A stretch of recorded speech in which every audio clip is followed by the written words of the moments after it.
Hello,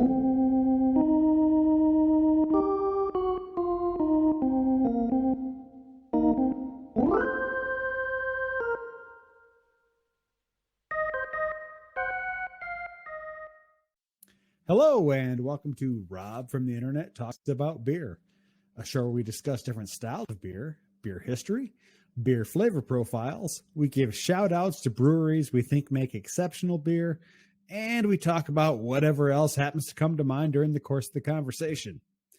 I'm Rob from the Internet. Let's talk about beer. All right, so joining me today is a Twitter friend. His name is Scott Zakaib.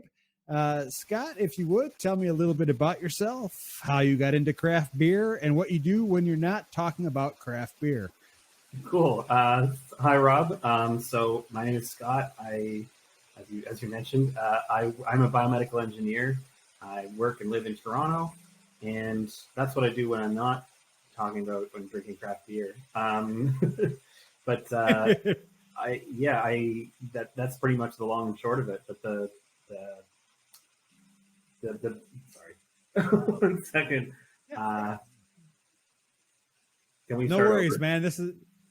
Oh yeah, no worries. I'm not a big fan of starting over, but just keep talking because it's all about being. Okay, I forgot your question. I'll be honest. I'm sorry. No. I've never done one of these before, so I'm kind of. Oh yeah, no, it's all good. So just tell me how it is you got into craft beer. Okay, so how I got into craft beer, that is a very interesting question because, like when I first started drinking to be completely honest, like 19, when it was legal in Canada, I like waited until then, which I know is not that common. Loser. I know, but like I lived in New Brunswick for a while, and kind of what I liked to do was like I would go to NB Liquor, which is like their equivalent of LCBO, and I would just like peruse everything and just like get something different every single time, no matter what it was, especially beer, like other stuff, whatever. But beer was always something different until you literally ran it out of shelf. And then you were like, well, I guess we'll see what they come up with if anything new ever comes in. And this was kind of before craft beer. Like this was the mid 2000s. So it was like, if you had craft beer, it was like Bose at most.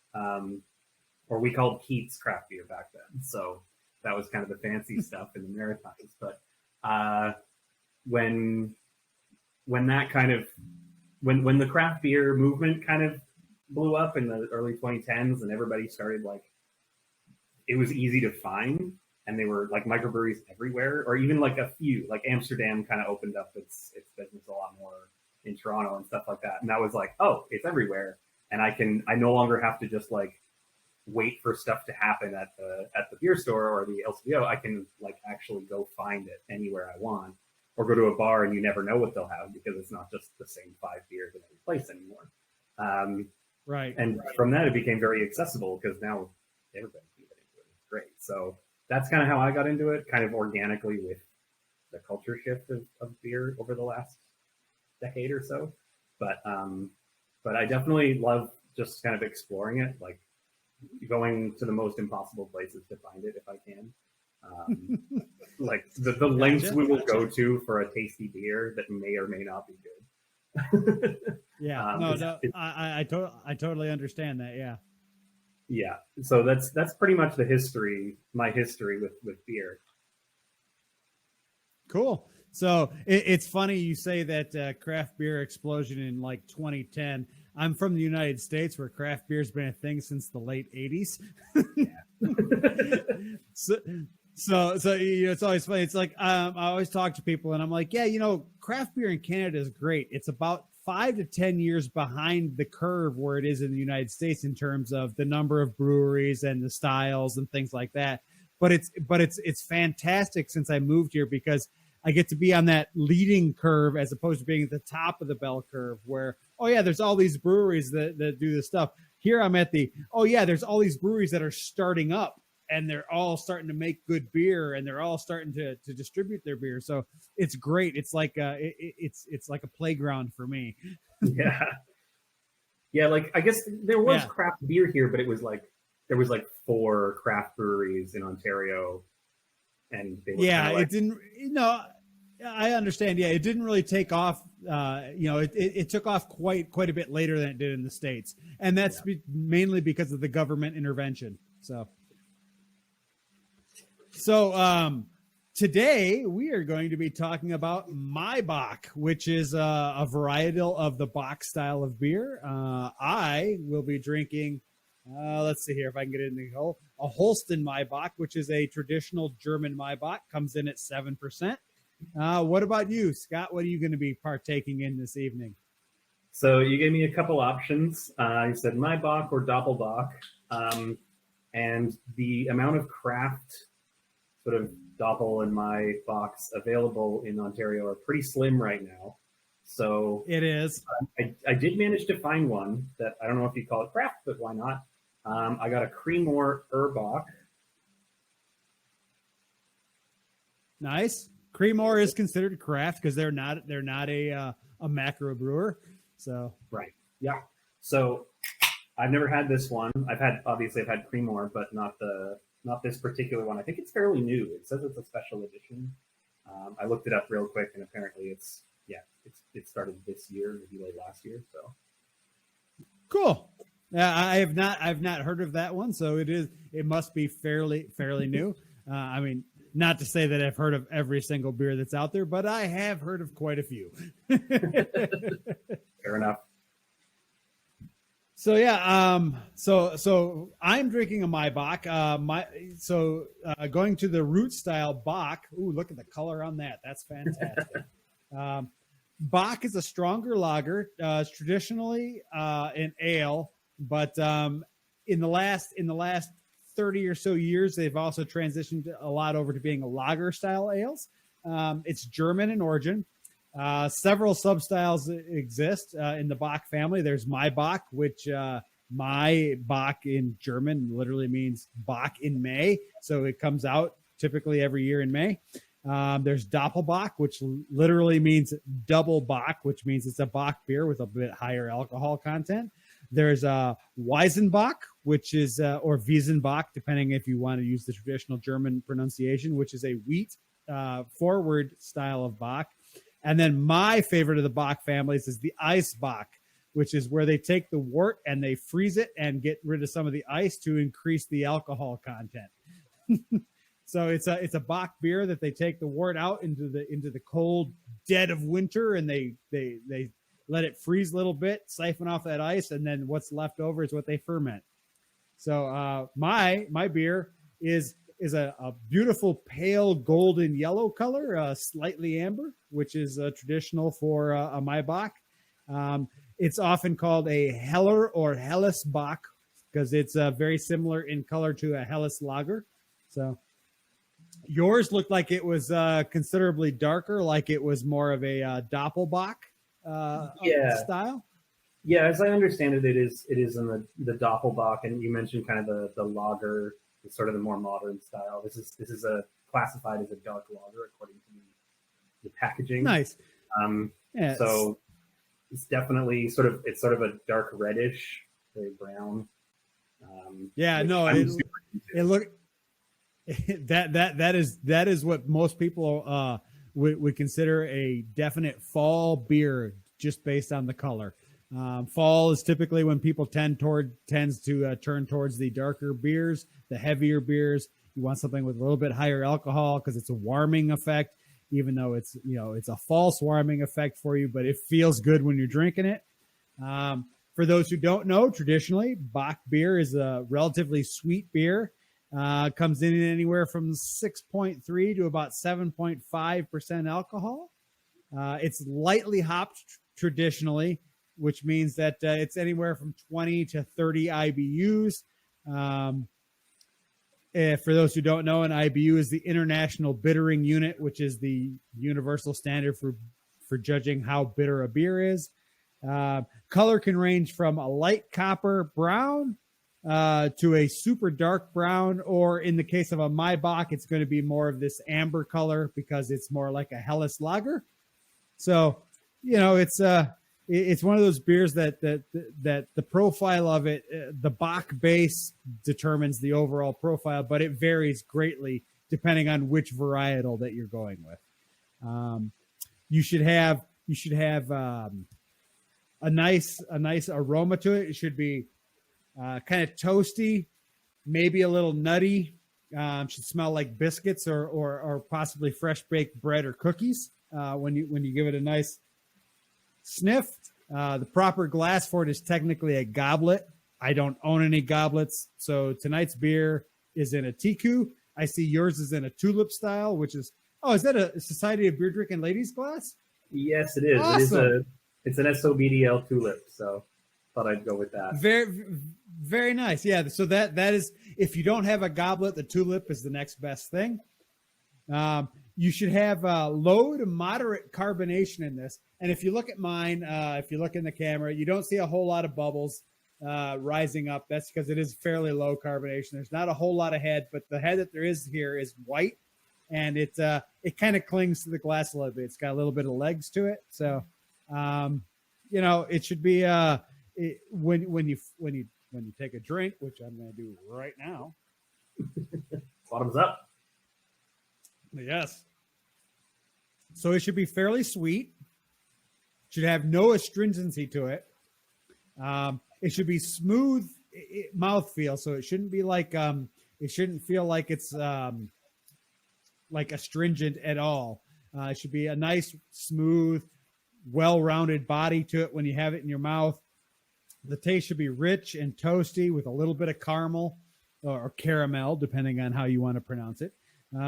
And hop presence should be low to non-existent. You shouldn't really taste any hop bitterness or any hop flavors or aromas on this, because typical German beers, hops are typically only there to balance out the sweetness.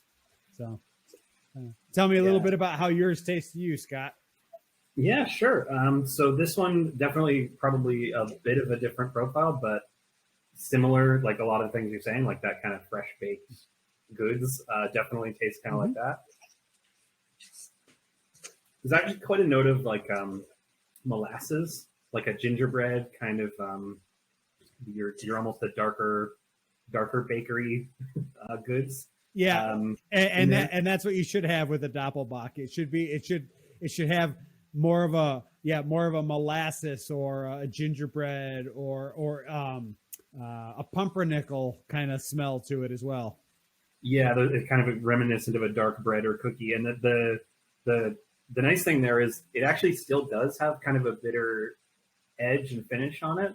But that bitterness, I think, comes from that sort of molassesy flavor and not from a hoppy place. So it's not that kind of like woody, cedary kind of hop taste that you get from an IPA, but more like that little bitter edge that you get from eating some really good cookies. So it's nice. Yeah.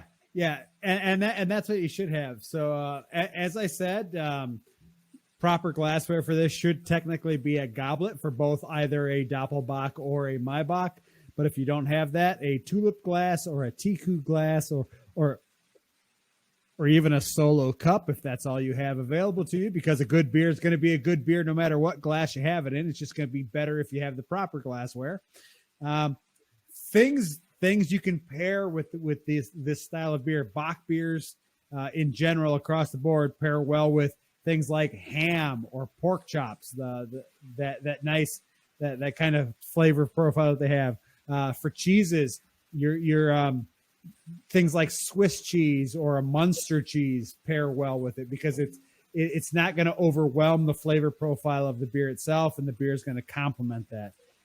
If you're looking for a dessert, a Maibock or a Doppelbock or even an Eisbock will pair well with cheesecake. So the sweet and kind of funky flavor profile of a cheesecake is going to go well with this style of beer. That's a good idea. I actually have a cheese suggestion as well. So I'm a beer guy, but I'm also a cheese guy. My first job of my entire life was working at a cheese store when I was 14. Nice. So I'm followed by the ghosts of that, and I love cheese, and beer and cheese is like one of the best things ever. So you're right, Swiss cheese, absolutely. But one thing I would also really suggest is like a nice Dutch cheese, like a Gouda or something in that vein, because some of that has some of the spices they put in them too, because you can get like a Gouda with cumin or something that would be really good with this. Yep. No, I can totally see a Gouda. Yeah, I can totally see a Gouda cheese going well with this. And honestly, to go a little farther, smoked cheeses. So if you have like a smoked Gouda or a smoked cheddar or something like that, it's gonna go well with it, because that smoky flavor is going to contrast the sweet flavor of the box style of beer quite well. Cool. Yeah. So for people who are wondering, proper serving temperature for this beer is between 45 and 55 degrees Fahrenheit, which is 7 to 10 degrees Celsius for those of us who use metric system, unlike my friends in the US. Some good examples of this beer by other breweries. Abita down in Louisiana makes one called Elixir, which is a Maibock. Another one is what's another one? Nashville Brewing Company's Nashville Bock is a good example of a Maibock. Stevens Point Brewery in Wisconsin makes one called Point Bock, because Stevens Point. And of course, there's the Germans. Like I have the Holsten is the one I'm doing. Ehringer makes a great Maibock. Trying to think who else. I believe Gunpowder. Yeah, Paulaner has a Doppelbock. Most of your German breweries are going to have the box because they're traditional German beers. Gunpowder Falls Brewing has one called Christmas Bock, which obviously comes out around Christmas. So and Shiner down in Texas makes a fantastic box series. So they've got their traditional Shiner Bock. They've got a Christmas varietal. They've got their black Christmas Bock, which is fantastic. So yeah, I mean, you can find Bocks all over the place. They're great beers. Yeah, a good Canadian option as well is the Amsterdam Springbok, which obviously comes out in spring when most Bocks do. I think Muddy York has one as well. It's really good. And there's like a bunch of breweries have like sort of little temporary run ones, but they're very seasonal, so they only come out for like a month and then they're gone. So that's why I had so much trouble finding one, because we're recording in the fall and it's kind of hard to find. Yeah. Right. So traditionally speaking, most Bocks come out in the spring and summer. We are recording this in late fall, so which is why I actually went with a German varietal, because I couldn't find any local Bocks in my LCBO or anything like that. So I had to go with something I knew that everybody would have, which is the German varietals. So. Excuse me. We're off to the races. Yeah. Well, I mean, as I posted on Twitter before recording this, originally we had canceled this session because you thought you had to work late. So I had a few beers because I didn't have a session until 8:00. Well, now it turns out I've got this session and another session. So my next session is actually on double IPAs or imperial IPAs. So I'm hitting beers that are in the 7 to 9% range, after I've already had 3 or 4 beers that are in the 6 to 7% range today. Well, I will do my best to keep up with you in the interest of fairness, In the interest of fairness. Well, you're going to have to do a lot to catch up, because like I said, I've already had 3 or 4. So fair enough. So you said I'm sorry, going back to your introduction. You said you're in what was your profession? Biochemistry? I'm a biomedical engineer. So biomedical engineer. I work for a medical device company in Mississauga that makes sort of interventional cardiology devices, so like heart catheters and stuff like that. Gotcha. And my job is primarily like sort of manufacturing related engineering. So not so much the research and development, but we call it process engineering, where you're actually sort of working directly with manufacturing lines, developing machines, automation, all that stuff. So. Where you're actually making stuff. Yeah. Yeah, you're actually doing something. Yeah. So in a previous life, I was an executive for a medical corporation in the United States. So that's why it caught my ear when you said you were in the medical field. Yeah, it's cool. So I was actually a chief information officer for a regional medical corporation in Illinois. Um, so I dealt with all the people that dealt with the things that you make. Fair enough. So what would you say is your favorite style of beer, Scott? So this is actually a great one for me. I was kind of nervous when you picked it up because I was like, oh, I don't know any box that well other than like the really seasonal ones.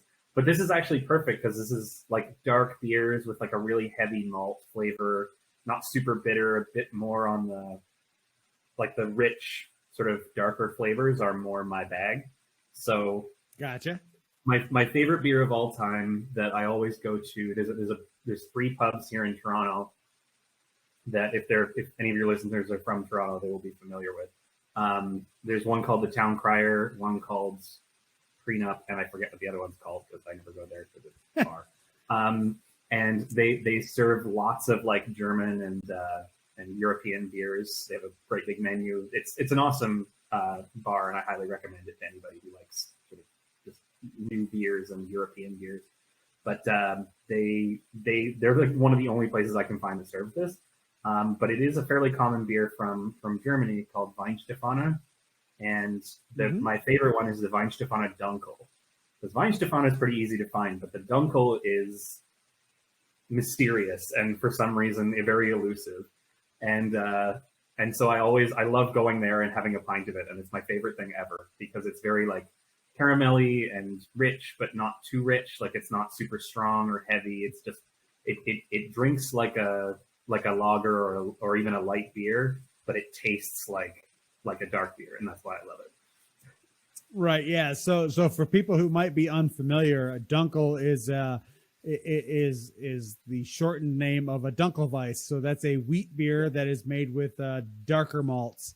And it's another traditional German beer, and they're absolutely fantastic. I actually did a show earlier this year that'll be airing, if I remember correctly. I think it airs in January about Dunkels.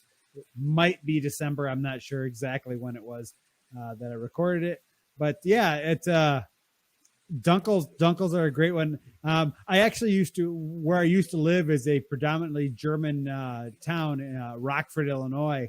And I used to go to a place called Der Rathskeller. So Der Rathskeller is a German restaurant in the basement of a cheese and sausage shop.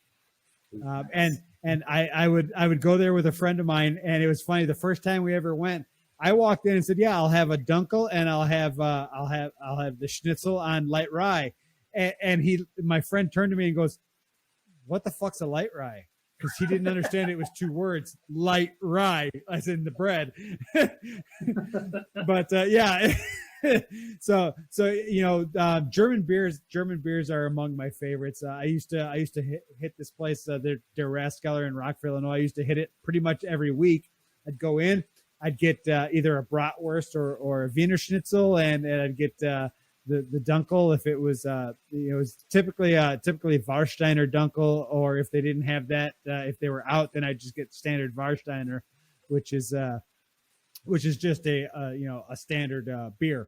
So it was great, but yeah, it's funny that so many people don't understand that Dunkel literally just means dark. Yeah, it's such a simple thing, and yet for some reason they're sort of overlooked in a lot of places. Like I know Erdinger has a really popular Dunkel, but it's just not the same. There's something about the Weihenstephaner one that I really like. Yeah, but it's just a special one for me. I don't know why. Yeah, I've got out in my cooler out in the garage. I think I've got is it Erdinger or Ehringer? I can't remember which one it is. I've got their Dunkel out there, which is also really nice. It's really smooth. It's got that nice creaminess to it because it is a wheat beer. So it's got that really full body and that weediness to it. Unlike this, which is really light. This is in comparison, even though it's higher in alcohol, this is really light in terms of body and mouthfeel as compared to a Dunkel. Yeah, I will say one thing about this one, this Creemore Urbach. I was trying to look at it, but I was looking at the wrong side of the can, so apparently I am pretty deep in. But it is a stronger beer, but it is still only 6%, which for a Bock is not bad. Like that's pretty light, even though it tastes pretty sweet and in kind of what you would more expect from a stronger beer, which is kind of cool. I like it. That's actually interesting because, like I said, typically Bocks and Maibocks in general or Doppelbocks are above 6.5%. That it comes in at 6 and it's a Bock. I mean, cool. I mean, as long as it tastes good, that's all that really matters. Yeah, that's true. Like there's let me see if I can find something. Sawdust City. So there's a brewery in Ontario called Sawdust City that makes a lot of really very good familiar. Beers. Yeah. I think I watched your episode of one of the Sawdust City. I saw. Yeah, I've had Sam Corbet, who's the head brewer at Sawdust City, on my show. Oh, okay, cool. That's what that was. Yeah. So I had one of their beers a while ago. This is a funny story. I think that. So I used to host these terrible movie nights where I get. So I went back to university as like a mature student, as they call it. But while I was there, I would like kind of keep myself busy by having these terrible movie nights where I'd have a bunch of friends over and we would watch just like the worst movies I could possibly find. Sometimes like, classically, so bad they're good, like The Room and stuff like that. And sometimes just that stuff that I'd find on the internet that's like, this looks like shit, let's watch this. So I would have those, and obviously those are a drinking occasion because you can't get through them sober. Right. And there was a beer that I picked up because Sawdust City had it. I think it was seasonal. I don't remember. I think I've seen it since though, so it's either seasonal or like a special edition. But it's called The Long Dark Voyage to Uranus. That's a great beer, and it's really really good. And I got a bunch of them, not really reading the can. I was just like, Sawdust City, new beer, let's try it. I love it. So I had something like 7 of them because it's sort of like a party, right? And we finished the second movie of the night, and I like try to stand up, and I'm like completely wasted. And I realized after looking at the can, because it didn't taste like it, but it's a 10% beer. Yep. So you sometimes it's a surprise. Yes. The long Dark Voyage is one of those beers that we call a stand-up beer. You don't realize how much it's hit you until you try to stand up. Yeah, I just thought, it's a stout. It's probably like 5.5 or 6%. Nope. Yeah, no, Sawdust City makes absolutely fantastic beer. Every year, at least I hope every year, because I haven't released it yet this year, they do a series called, they have their Cthulhu series. So they've got one called The Blood of Cthulhu, and then last year they had The Revenge of Cthulhu. So The Blood of Cthulhu is a barrel-aged beer with raspberries and cranberries, which is absolutely fantastic. And then The Revenge of Cthulhu was a barrel-aged version of that, which was absolutely phenomenal. And I've got a couple of them left on the shelf that I've been cellaring, and I'm just waiting to make sure that they actually release more this year before I drink the ones that I've got left. Yeah, with like I remember I had the Cthulhu one for sure, the first one. But I wasn't aware of the second one, and I didn't know it was like an annual thing. So I definitely got to check that out. Yeah, no, it's and right now they've got a chocolate barrel aged stout that's called Tatiana or something like that I've heard is absolutely fantastic. I haven't gotten any yet, but I'm hoping to get some in the next week or so before it's gone. Yeah, that's one of the issues. I'm sure you're familiar with Bellwoods Brewery in Toronto. I am. for your American listeners who might not know, they're an extremely popular sort of microbrewery here in Toronto. They actually have a location around the corner from me, the Hafis Road one. And when they put out a new beer, like they have some special edition stuff. When it comes out, you got to be there like in the morning. Like I got a friend who goes there in the morning to get the new releases because he loves their beers. He loves like really hoppy, kind of bitter stuff. So he's obsessed with their new releases. So that's kind of interesting. They had one. What was it? 4 years ago, maybe. It was called 3 Minutes to Midnight. It was a barrel-aged stout that was absolutely fantastic. My wife and I went to I don't know where it was. It was one of their locations. I think it was their main location where they actually brewed the beer, and we had it there with we went for lunch and had that beer, and we ended up leaving with like 3 bottles of it. And I wish I would have bought about 5 to 10 more. Yeah, that's great.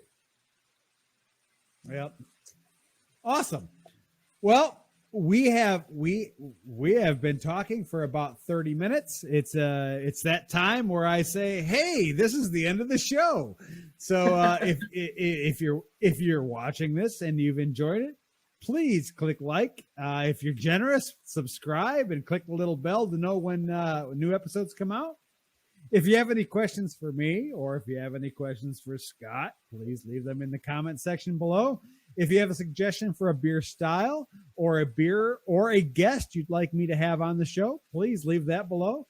Other than that, hey, I'm Rob from the internet. Cheers. Cheers.